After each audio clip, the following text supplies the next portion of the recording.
కాళ్ళు పట్టుకుని ఉంటానమ్మా ఇంకా ఏడకెళ్ళను ఏడే ఉంటాను 2 రోజులు అయిపోయిద్దని బతిలాడి ఉందండి. ఓకే. సో వర్షిని దగ్గరికి అఘోరి వచ్చింది ఆ రోజు, అక్కడ 1 వీక్ మీ దగ్గర ఉంది కదా, ఒకసారి అఘోరి బిహేవియర్ ఎట్లా ఉంటుంది, అఘోరి ప్రవర్తన ఎట్లా ఉంటుంది చెప్పండి. 1 వీక్ మీ ఇంట్లోనే ఉంది కాబట్టి. ఆమె గసేపు బాగుండిద్ది, గసేపు ఏడ్చిద్ది, కొట్టిద్ది, పిల్లని తిట్టిద్ది. ఆమె బిహేవియరే అసలు నచ్చలేదండి నాకు.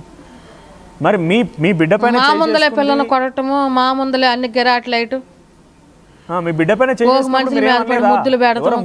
తెలియని వ్యక్తి వచ్చి మీ ఇంట్లో తలదాచుకుంటారని చెప్పి వచ్చి కొడితే మీరేమనలేదా? అరిసామండి. అరిస్తే అప్పటికప్పుడు అలిగిపోయి వెళ్ళిపోయిందండి. ఎప్పుడు అలిగింది అంటే వచ్చిన రోజైనా తర్వాత ఇన్ని రోజులకి ఎలా జరిగింది? వచ్చిన 3 రోజులకి జరిగిందండి అట్లా. ఇక అలిగి వెళ్ళిపోయిందండి. అప్పటికే మీ కూతురు వర్షిని అఘోరి దగ్గర సాధన నేర్చుకుంటానని మీకు చెప్పిందా వచ్చి రాగానే? అడిగిందండి. అంటే ఆమె చేతకాడ అడిగిచ్చిందండి. ఆమె అఘోరి మెమ్మాయికి సాధన నేర్పిస్తాను నేను పూర్తిగా తీసుకెళ్తామంటే మేము ఏడిసామండి. మాకు ఎంతమంది లేరమ్మా, మాకు ఒక కూతురు తీసుకెళ్తాకి ఇల్లేదు అని మేము ఏడిసామండి. ఏడితే అప్పుడు ఇక ఆ టైంలో వెళ్ళిపోయిందండి. ఇక ఓకే. ఎన్ని రోజులకు అడిగింది ఆమె వచ్చిందా? ఎన్ని రోజులకు అడిగింది ఈ విషయాన్ని? ఫస్ట్ సారి వచ్చినప్పుడు ఏమి అడగలేదు. రెండోసారి వచ్చినప్పుడు 2-3 రోజుకి అడిగితే మా పిల్లల్ని తీసుకెళ్ళొద్దు అని మేము అరిసామండి. అరిస్తే ఆమె వెళ్ళిపోయిందండి. మళ్ళీ ఒక మాట అందండి, మీరు మీ పిల్లకి మాకు సంబంధం లేదని మీ ఇద్దరు బాండ్ పేపర్ మీద కాగితం రాసిస్తే 50 లక్షలు డబ్బులు ఎత్తాను అందండి. 50 లక్షలు వద్దు, నీ బాండ్ వద్దు, మాకు పిల్లలు మేమేమో నువ్వు ఇమ్మీడియట్గా వెళ్ళిపోవాలంటే చెక్ చింపేసిందండి. ₹1 కోటి చెక్ రాసిందండి.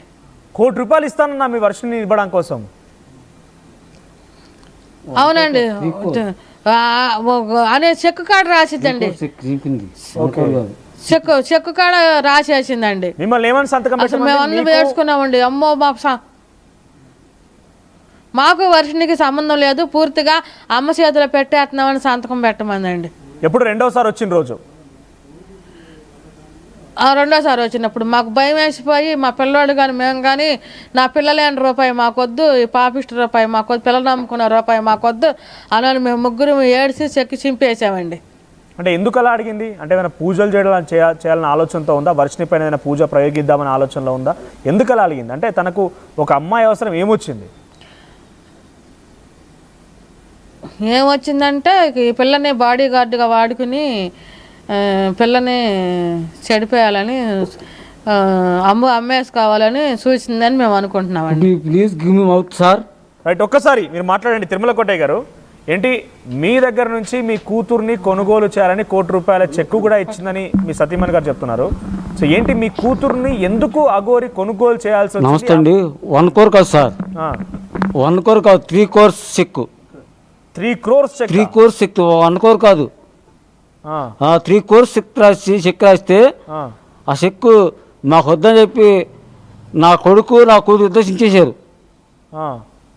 మీ వర్షిని అప్పుడు ఏమనింది మరి? వర్షిని దగ్గర ఉందా? వర్షిని మీ దగ్గరే ఉందా అప్పుడు? లేదని ఇంకా మన దగ్గర జారలే, ఇంకా ట్రావెలింగ్లో కాదు. తిరుమల కోట గారు, ఇప్పుడు కాదు నేను అనేది, అప్పుడు ₹3 కోట్ల చెక్కు రాసి మీకు అఘోరి ఇస్తా అన్న సమయంలో వర్షిని చూసిందా ఇదంతా? వర్షిని ఏం చెప్పింది? వర్షిని చూస్తుంది, పప్ప 3 కోట్లుగా అయితే నన్ను అమ్ముతారా మీరు అంది. 3 కోట్లు మీకు వస్తాయి కదా, నన్ను అమ్ముకోండి అని నిందా వర్షిని? 3 కోట్లు 10 కోట్లు ఇచ్చి నిన్నెందుకు అమ్ముతాం మేము? మాకున్న ఆ ఎకరం చాలు మనకి, దాన్నే అమ్ముకుని నిన్ను శుభ్రంగా చదివించుకుని మంచి సాఫ్ట్వేర్ చేసుకుని ఇంజనీర్ దశలో నీకు పెళ్లి చేస్తా మంచి వరుణ్ చూసి అన్నాం. సో మొదటిసారి మంగళగిరి దగ్గర తనకి బట్టలు వేశారని ఎప్పుడైతే వర్షిని చేసిందో అప్పటి నుంచి ఎప్పుడైనా వర్షిని బిహేవియర్ మారిందా? అంటే అప్పటిలాగా అమ్మాయి అఘోరిని కలిసిన దుగ్గిరాల అవకాడ చింతలపూడి అని చెప్పి ప్రియదర్శిని కాలేజ్ ఉందండి. ఓకే. చింతలపూడిలో ప్రియదర్శిని కాలేజ్ ఉంది. ఓకే. ప్రియదర్శిని కాలేజీలో అమ్మాయి బీటెక్ సెకండరీ చదువుతుంది. అయితే అమ్మాయి ఇంటి దగ్గర నుంచి బస్సుకి వెళ్తే ఇబ్బంది అని చెప్పి 2 వీలర్ మీద వెళ్ళి వస్తూ ఉండిద్ది, స్కూటీ మీద. ఓకే. అదే రోజు మాదిరిగానే రోజు స్కూల్ కాలేజీకి వెళ్ళి 2 వీలర్ ఇంటికి వచ్చింది. ఆ టైంలో కాలేజ్ టోల్గేట్ దగ్గర జనసేన ఆఫీస్ దగ్గర లేడీగా అల్చల్లని చెప్పి టీవీలో ట్రోల్స్ పడుతున్నాయి. ఓకే. Breaking news. ఓకే. అప్పుడు అందరూ పప్పా వెళ్దాం పా మన ఇద్దరం వెళ్ళి చూసేద్దాము అంది. నాకు బాగా రానులమ్మన్నా. అయితే 2 వీలర్ ఉంది ఆ పిల్లకి వేసుకుని వెళ్ళిపోయింది. ఓకే. వెళ్ళిపోతే అప్పటికే బట్టలు పొడ తీసి పోలీసు మీద విసిరేసి పోలీసు శ్రీనివాసరావు గారిని రాయిపెట్టి కొడతాం, ఒక రిపోర్టర్కి కాలు మీద మోచిప్ మీద రాయిపెట్టి కొడతాం జరిగింది. ఓకే. అప్పుడు పోలీసులు అమ్మ ఇంతమంది ఆడవాళ్ళు ఉన్నారు, మేము వెళ్తే బాగోదు, ఆమె ఆడమనిషి కదా, ఎవరైనా ధైర్యం ఉండేవాళ్ళు ఎవరైనా వెళ్ళి ఆమె బట్టలు కట్టండి, మేము వెహికల్ ఎక్కించుకెళ్ళి అరెస్ట్ చేస్తాము ఓకే అని చెప్పి అన్నారు. అంటే అప్పుడు మా పాప కొంచెం మొదటి నుంచి కూడా కొంచెం ధైర్యసాహసాలు తప్పింది. ఆ పిల్ల 19 షార్ట్ ఫిల్మ్స్లో యాక్ట్ చేసింది. ఒక తెలుగు ఫిల్ము అందమైన జీవితం బాబు ఇన్ని కష్టాలని సినిమాలో హీరోయిన్కి ఫ్రెండ్గా కాలేజీ ఫ్రెండ్గా యాక్ట్ చేసింది. ఓకే. సుమన్ టీవీ యాంకర్లో సంక్రాంతి టైంలో నెల 18 రోజులు సుమన్ టీవీ యాంకర్గా అఘోరితో చేసింది. తర్వాత మీ పాపలో ఏదైనా మార్పు వచ్చిందా? అంటే ఫోన్ నెంబర్ మార్చుకున్నారని చెప్పి మీ సతీమణి చెప్తున్నారు. ఆ రోజే ఏదో మీరు చెప్పిన ప్రకారంగా బట్టలు కట్టిన రోజు ఆ తర్వాత తరచుగా అఘోరితో ఫోన్ మాట్లాడడం కానివ్వండి, మెసేజ్ చేయడం కానివ్వండి, ఏదైనా మార్పు వచ్చింది తన ప్రవర్తనలో? అఘోరాని పోలీసు వ్యాన్ ఎక్కించింది.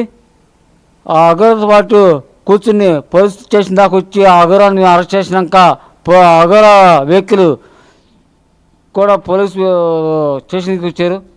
ఓకే.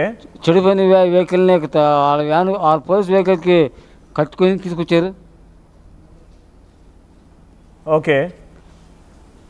సో ఆ తర్వాత నుంచి మీ కూతురు ప్రవర్తనలో మార్పు వచ్చిందా? అంటే రెగ్యులర్గా ఫోన్ నెంబర్ మార్చుకున్నారు కాబట్టి మాట్లాడడం, అఘోరితో మెసేజ్లు పెట్టడం ఏదైనా జరిగింది? తర్వాత ఆమె మా ఇంటికి మొత్తం కారణం ఎలా జరిగింది కూడా చెబుతుంది వినండి. మా అమ్మాయి ఫోన్ నెంబర్ తీసుకోవటం. ఒకసారి మైక్ మీ సతీమణికి ఇస్తారా? అమ్మ స్వరూపరాణి గారు. మా సతీమణికి. ఓకే. స్వరూపరాణి గారు, అఘోరితో మొదటిసారి కలిసినప్పుడే ఫోన్ నెంబర్ మార్చుకున్నారని చెప్తున్నారు కాబట్టి ఆ తర్వాత నుంచి మీ పాపలో ఏదైనా మార్పు వచ్చిందా? ఫోన్లు మాట్లాడడం కంటిన్యూస్గా అఘోరి గురించి చూడడం, అఘోరి గురించి ఎప్పుడు వేషధారణ నచ్చలేదని చిరాకు పడే పాప అవంటే కొంచెం సుముఖంగా ఉంటాము, అమంటే వెళ్ళటానంటాము అట్లా చేసిందండి. ఓకే.